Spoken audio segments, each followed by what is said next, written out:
যাদের ঘরে বাচ্চা আজকে আছে তারা আমাদের বাচ্চাদের পরিবারটা দেখে রাখবেন এবং এই জিন্দালার, এটা ভিডিওটা বেশি বেশি মৃত্যুর শেয়ার চাইতে করে দিবেন, ভয়ের সবাই যেন যন্ত্রণা। সতর্ক হতে পারে। যার জীবনে ঘটে নাই সে তারা আর কেউ বলতে পারবে না এটা কেমন যন্ত্রণা। বাসার আশপাশে বা উঠানে কখনোই বাচ্চাকে একা রাখবেন না। রাখলে এরকম মহিলা অনেক সময় ভিক্ষা করার বেশে বা বাসা দেখার বেশে আসে, বুয়া সেজে আসে, তারপরে বাচ্চাকে নিয়ে আপনার অগোচরে সে কিন্তু চলে যায়। এই বাচ্চাটিকে পরে সে কম দামে 20,000 30,000-এ হয়তো বিক্রি করে ফেলে। যার সন্তান নাই সে কিনে নেয়। এটা একটি প্রকৃত ঘটনা। এভাবেই তাহসিন নামের বাচ্চাটাকে নিয়ে যায়। আপনার এক শেয়ারেই হয়তো শিশুটিকে খুঁজে পাওয়া যাবে। এই ছবিটা দেখেন, এই ছবি তাহসিন কারো না কারোর ঘরে আছে।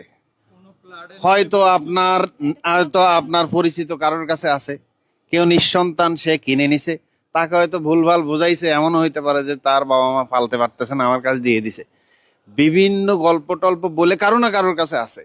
আপনারা সবাই একটু ভিডিওটা শেয়ার করেন, আমরা এই তাহসিনকে খুঁজবো। আমরা ঠিকই আমরা চাই যে এই পাঞ্জাবিটা তাহসিন পরে তার বাবার সাথে ম্যাচ করে নামাজে যাক।